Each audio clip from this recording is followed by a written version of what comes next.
ഇടതുമുന്നണിക്കും അതോടൊപ്പം തന്നെ NDAയ്ക്കും ഒരുപോലെ വളരെ പ്രധാനപ്പെട്ട ഒരു മണ്ഡലം ആണ് നേമം എന്നത്. നേമത്തെ അക്കൗണ്ട് എന്നത്തേക്കുമായി ക്ലോസ് ചെയ്തു എന്നതായിരുന്നു മന്ത്രി വി ശിവൻകുട്ടിയുടെ പ്രതികരണം. ഇനി അത് തുറക്കാൻ അനുവദിക്കില്ല എന്നും ശിവൻകുട്ടിയുടെ ഭാഗത്ത് നിന്ന് ഉണ്ടായ പ്രതികരണം. എന്നാൽ ശിവൻകുട്ടി തന്നെ ആയിരിക്കുമോ ഇത്തവണ ഇടതുപക്ഷത്ത് നിന്ന് നേമത്ത് മത്സരിക്കുക? അദ്ദേഹം മത്സരത്തിനില്ല എന്ന് പറഞ്ഞിട്ടുണ്ട്, പക്ഷെ പാർട്ടി പറഞ്ഞാൽ അത് അനുസരിക്കുമെന്നും വ്യക്തമാക്കിയിട്ടുണ്ട്.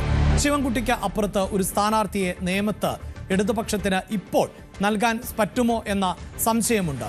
അതേസമയം തന്നെ എടുത്തു പറയേണ്ടത് ഈ നേമത്ത് ഏറ്റവും ആദ്യം, അതായത് തെരഞ്ഞെടുപ്പ് ചർച്ചകൾ ആരംഭിക്കുന്നതിന് മുമ്പ് തന്നെ നേമത്ത് തെരഞ്ഞെടുപ്പ് ചർച്ചകൾ ആരംഭിച്ച ഒരു രാഷ്ട്രീയ പാർട്ടി എന്നത് BJP ആണ്. BJPയുടെ സംസ്ഥാന അധ്യക്ഷൻ തൃശൂർ പ്രസ് ക്ലബിൽ നടത്തിയ വാർത്താ സമ്മേളനത്തിൽ ദിവസങ്ങൾക്ക് മുമ്പ്, അതായത് തദ്ദേശ തെരഞ്ഞെടുപ്പ് സമയത്തായിരുന്നു ആ വാർത്താ സമ്മേളനം നടന്നത്. ആ തെരഞ്ഞെടുപ്പ് സമയത്ത് തന്നെ രാജീവ് ചന്ദ്രശേഖർ വ്യക്തമാക്കി താൻ അടുത്ത തെരഞ്ഞെടുപ്പിൽ മത്സരിക്കുമെന്നും മാധ്യമങ്ങൾ ചോദിക്കാതെ തന്നെ എവിടെയാണ് മത്സരിക്കേണ്ടത് എന്നറിയേണ്ടത്, ഞാൻ നേമത്തായിരിക്കും മത്സരിക്കുക എന്നും അദ്ദേഹം പറഞ്ഞു വെച്ച ഒരു സാഹചര്യം ഉണ്ടായിരുന്നു.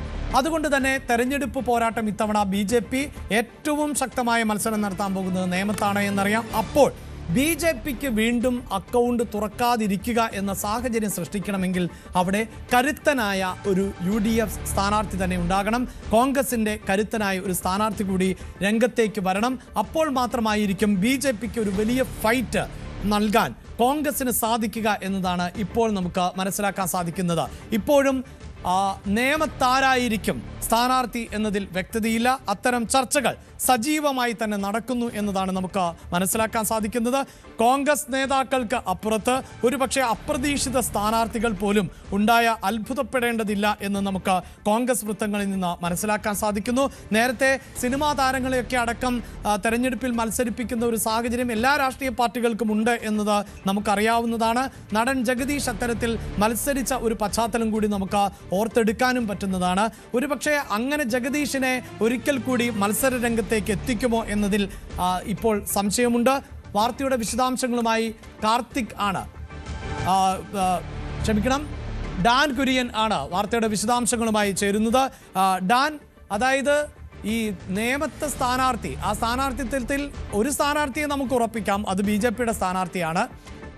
പിന്നീടുള്ള സ്ഥാനാർത്ഥി ശിവൻകുട്ടിയാകാനാണ് സാധ്യത. അപ്പോഴും കോൺഗ്രസിന്റെ സ്ഥാനാർത്ഥി ആര് എന്നതിൽ വ്യക്തതയില്ലല്ലോ.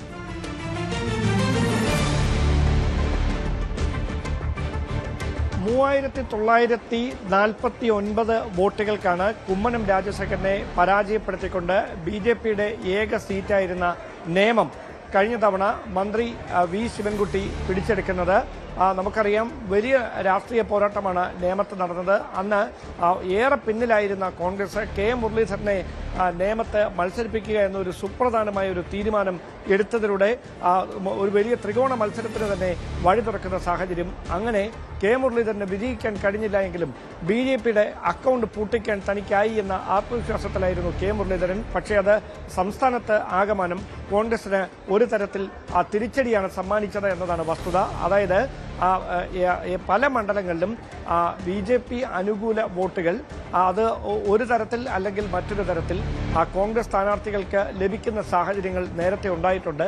പക്ഷേ കഴിഞ്ഞ തവണ കുമ്മനം രാജശേഖരനെതിരെ KM മുരളീധരനെ മത്സരിപ്പിക്കാനുള്ള UDFന്റെ തീരുമാനം, കോൺഗ്രസിന്റെ സുപ്രധാനമായ തീരുമാനം, അത് വലിയ തരത്തിൽ വോട്ടുകൾ ഏകീകരിക്കുന്ന തരത്തിലേക്ക്, അതായത് മുരളീധരനെ ഏത് വിധേനയും പരാജയപ്പെടുത്തണം, BJPയുടെ ഒരു ബദ്ധശത്രുവായി KM മുരളീധരൻ മാറുന്ന സാഹചര്യം, അത് സംസ്ഥാനത്ത് മുഴുവൻ അതിന്റെ പ്രതിഫലനങ്ങൾ ഉണ്ടാകുന്ന പശ്ചാത്തലമൊക്കെ കണ്ടതാണ്. പിന്നീട് KM മുരളീധരൻ ആവർത്തിച്ച് പറഞ്ഞുകൊണ്ടേയിരിക്കുകയാണ് BJPയുമായി ഒരു വിട്ടുവീഴ്ചയ്ക്കും താനില്ല, BJPയെ മുഖ്യ ശത്രുസ്ഥാനത്ത് തന്നെയാണ് രാഷ്ട്രീയമായി കാണുന്നത് എന്നൊക്കെ. അദ്ദേഹത്തിന്റെ സഹോദരി BJPയുടെ ഭാഗമായി പോകുമ്പോഴും അത് വലിയ തരത്തിലുള്ള ചർച്ചകൾക്ക് വഴിവെച്ച സാഹചര്യമൊക്കെ നമ്മൾ നേരത്തെ ചർച്ച ചെയ്തിട്ടുണ്ട്. എന്തായാലും ഇത്തവണത്തെ തെരഞ്ഞെടുപ്പിനെ ശ്രദ്ധേയമാക്കി മാറ്റുന്നത് BJPയുടെ സംസ്ഥാന അധ്യക്ഷൻ രാജീവ് ചന്ദ്രശേഖർ അവിടെ മത്സരിച്ചേക്കുമെന്ന് ഏറെക്കുറെ ഉറപ്പായി കഴിഞ്ഞു. മന്ത്രി ശിവൻകുട്ടി അദ്ദേഹം ഇനിയൊരു മത്സരത്തിന് അവിടേക്കില്ല എന്ന തരത്തിലേക്ക് ചില പ്രസ്താവനകൾ നടത്തിയിരുന്നെങ്കിലും നേതൃത്വത്തിന്റെ തീരുമാനം അതല്ല. വി ശിവൻകുട്ടി പിണറായി മന്ത്രിസഭയിലെ സ്റ്റാർ മന്ത്രിയാണ്. അതുകൊണ്ട് തന്നെ വി ശിവൻകുട്ടിയെ വീണ്ടും മത്സരരംഗത്ത് ഇറക്കണം മത്സരിപ്പിക്കണമെന്ന തീരുമാനത്തിലാണ് ജില്ലാ നേതൃത്വം. അങ്ങനെയെങ്കിൽ വി ശിവൻകുട്ടി തന്നെ CPM-ന് വേണ്ടി ഇടതുപക്ഷ സ്ഥാനാർത്ഥിയായി അവിടെ മത്സരരംഗത്തിറങ്ങും. ശേഷിക്കുന്നത് UDF ആരെ കളത്തിറക്കുമെന്ന ചോദ്യമാണ്. അവിടെ രണ്ട് പേരുകളാണ് പ്രധാനമായി പറഞ്ഞു കേൾക്കുന്നത്. അതിൽ ഒന്ന് GV ഹരി, മറ്റൊന്ന് മണക്കാട് സുരേഷ്. മണക്കാട് സുരേഷ് KPCC-യുടെ ജനറൽ സെക്രട്ടറിയാണ്. നിലവിലെ പട്ടികയിൽ ജനറൽ സെക്രട്ടറിയായി വന്ന KC വേണുഗോപാലിന്റെ വിശ്വസ്തനാണ് മണക്കാട് സുരേഷ്. GV ഹരി ജവഹർ മാലബഞ്ചിന്റെ പ്രവർത്തനങ്ങളെ സംസ്ഥാനത്ത് ഏകോപിപ്പിക്കുന്ന പ്രധാനപ്പെട്ട ചുമതലയിലുള്ള നേതാവ് കൂടിയാണ്. ഇവരിൽ ആരെ പരിഗണിക്കും എന്നത് നേതൃത്വത്തിന്റെ തീരുമാനമായിരിക്കും. മാത്രമല്ല സർവേ നടത്തുന്ന ഏജൻസികൾ കൃത്യമായി ഗ്രൂപ്പുകളുടെ രാഷ്ട്രീയ താല്പര്യങ്ങൾക്ക് അപ്പുറത്തേക്ക് ജയസാധ്യത മാത്രം മുന്നിൽ കണ്ടുകൊണ്ടാണ് ഇത്തരം വിഷയങ്ങളിൽ തീരുമാനമെടുക്കുന്നത്. കോൺഗ്രസ് ഒരിക്കലും ഒരു A ക്ലാസ് മണ്ഡലമായി കരുതുന്ന സ്ഥലമല്ല നേമം. പക്ഷേ കടുത്ത പോരാട്ടം കാഴ്ചവെക്കാൻ ഒരു മികച്ച സ്ഥാനാർത്ഥിയെ നിർത്തിയാൽ കഴിയുമെന്ന് കോൺഗ്രസിന് വലിയ ആത്മവിശ്വാസമുണ്ട്.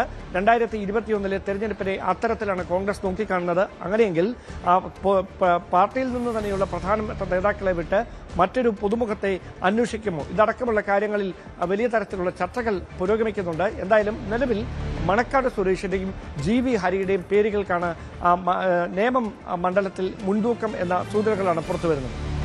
തീർച്ചയായും അവിടെ ഈ സൂചിപ്പിക്കുന്നത് പോലെ കഴിഞ്ഞ തവണ ഏതാണ്ട് 36,000 വോട്ടുകളാണ് UDF-ന് ലഭിച്ചത് എന്ന് നമുക്കറിയാം. അപ്പോഴും ഡാൻ ഈ K മുരളീധരൻ എന്ന പേര് നമ്മൾ ഉയർന്നു കേൾക്കുന്നത് എവിടെയും മത്സരിപ്പിക്കാൻ പറ്റുന്ന കോൺഗ്രസിന്റെ ഒരു നേതാവ് എന്നുള്ളതാണ്.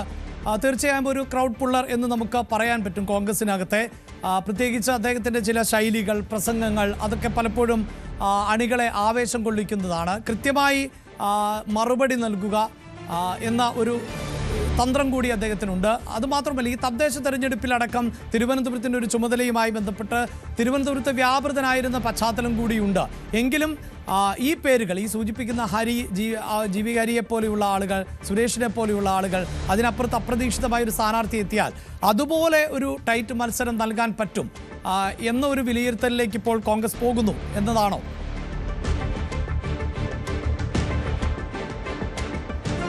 അതായത് മണക്കാട് സുരേഷും GV ഹരിയുമൊക്കെ കൃത്യമായി ആ നേമം മണ്ഡലത്തിൽ സ്വാധീനമുള്ള, അതായത് വ്യക്തിബന്ധങ്ങൾ ഏറെയുള്ള രണ്ട് നേതാക്കളാണ്. അതുകൊണ്ട് തന്നെയാണ് അവർ ആ മണ്ഡലത്തിന് വേണ്ടി അവകാശവാദം ഉന്നയിക്കുന്ന ഒരു പ്രധാനപ്പെട്ട കാരണം അതാണ്.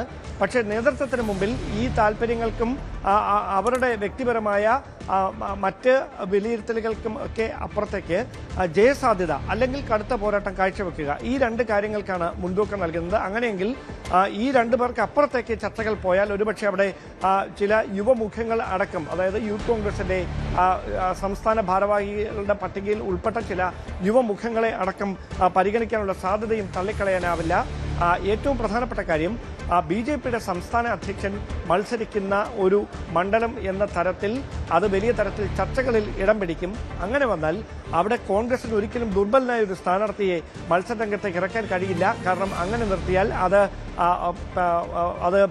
മറ്റു തരത്തിലുള്ള അഭ്യൂഹങ്ങൾക്കും വിവാദങ്ങൾക്കും വിമർശനങ്ങൾക്കുമൊക്കെ വഴിവെക്കുന്ന സാഹചര്യമുണ്ടാകും. അതായത് ഒരു ത്രികോണ മത്സരത്തിന്റെ പ്രതീതി ജനിപ്പിക്കുന്ന തരത്തിലേക്ക് സ്ഥാനാർത്ഥി നിർണയത്തിൽ കോൺഗ്രസിനും കടക്കേണ്ടത് അനിവാര്യതയായി മാറും. അവിടെയാണ് കഴിഞ്ഞ തവണ കുമ്മനം രാജശേഖരനെ പരാജയപ്പെടുത്തിയ 3,949 വോട്ടുകൾക്ക് അപ്പുറത്തേക്ക് വലിയ തരത്തിൽ ഒരു സ്വാധീനം ഉണ്ടാക്കാനുള്ള നീക്കം LDF-ന്റെ ഭാഗത്ത് നടക്കുന്നത്. അതിനെ കൂടി മറികടക്കാൻ കഴിയുന്ന തരത്തിൽ ജനസ്വാധീനമുള്ള, സംഘടനാ തലത്തിൽ പാർട്ടിയെ ചലിപ്പിക്കാൻ കഴിയുന്ന ഒരാളെ മണ്ഡലത്തിൽ ഇറക്കുക എന്നതാണ് കോൺഗ്രസിന് മുമ്പിലെ വെല്ലുവിളി. അതിന്റെ ഭാഗമായുള്ള ചർച്ചകളാണ് പുരോഗമിച്ചുകൊണ്ടിരിക്കുന്നത്. വൈകാതെ തന്നെ ഈ കാര്യത്തിൽ അന്തിമമായൊരു തീരുമാനമുണ്ടാകും. എന്തായാലും ഒരു കടുത്ത പോരാട്ടം നടത്താൻ കഴിയുന്ന മികച്ച സ്ഥാനാർത്ഥിയെ നേമത്ത് മത്സരിപ്പിക്കണമെന്ന തീരുമാനത്തിലാണ് കോൺഗ്രസ് നേതൃത്വം. യെസ്, എന്തായാലും കോൺഗ്രസിനെ സംബന്ധിച്ചിടത്തോളം വളരെ പ്രധാനപ്പെട്ട, ഈ സൂചിപ്പിക്കുന്ന പോലെ ജയസാധ്യതയിലേക്ക് പ്രതീക്ഷിക്കുന്ന ഒരു മണ്ഡലമല്ല എങ്കിൽ പോലും ഈ തെരഞ്ഞെടുപ്പിലടക്കം, ഈ തദ്ദേശ തെരഞ്ഞെടുപ്പിലടക്കം ചർച്ച ചെയ്യപ്പെട്ട കുറേ കാര്യങ്ങളുണ്ട്. അതിൽ ഡീലുകൾ എന്നതായിരുന്നു പ്രധാനമായും ചർച്ച ചെയ്യപ്പെട്ടത്. കോൺഗ്രസും BJP-യും തമ്മിൽ ധാരണയുണ്ട്, BJP-യും CPM-ഉം തമ്മിൽ ധാരണയുണ്ട്. അത്തരം രാഷ്ട്രീയ ആരോപണ പ്രത്യാരോപണങ്ങളൊക്കെ നടക്കുന്ന പശ്ചാത്തലമുണ്ട്. കോൺഗ്രസും CPM-ഉം തമ്മിലാണ് ധാരണയെന്ന് BJP പറഞ്ഞു വയ്ക്കുന്ന പശ്ചാത്തലമുണ്ട്. ഇങ്ങനെ ഈ ധാരണകളൊക്കെ ചർച്ച ചെയ്യപ്പെടുന്ന സാഹചര്യത്തിൽ കരുത്തുറ്റ പോരാട്ടം നടക്കുന്ന മത്സരങ്ങളിൽ കരുത്തരെയല്ല രാഷ്ട്രീയ പാർട്ടികൾ എതിരാളികളായി ഇറക്കുന്നത് എങ്കിൽ അത്തരം ചില ആരോപണങ്ങളും ആക്ഷേപങ്ങളും ഒക്കെ ഉയർന്നു വരുന്ന സാഹചര്യമുണ്ടാകും. നിലവിൽ നിയമം അതുകൊണ്ട് തന്നെ, പ്രത്യേകിച്ച് കഴിഞ്ഞ തദ്ദേശ തെരഞ്ഞെടുപ്പിൽ ഏറ്റവും അധികം വോട്ട് നേട്ടം ഉണ്ടായ BJPക്ക് മുന്നിലെത്താൻ പറ്റിയിട്ടുള്ള 2 മണ്ഡലങ്ങളുണ്ട്. അതിലൊന്ന് നേമവും മറ്റൊന്ന് വട്ടിയൂർക്കാവുമാണ്. അപ്പോൾ ഈ 2 മണ്ഡലങ്ങളിൽ തീർച്ചയായും 3 മുന്നണികളുടെയും സ്ഥാനാർത്ഥികൾ, കരുത്തരായ സ്ഥാനാർത്ഥികൾ, കൂടുതൽ വോട്ട് നേടാൻ സാധിക്കുന്ന സ്ഥാനാർത്ഥികൾ ആകും എന്ന് വേണം നമുക്ക് അനുമാനിക്കാം. കൂടുതൽ വാർത്തകൾക്ക് News 18 Keralam YouTube channel subscribe ചെയ്യുക.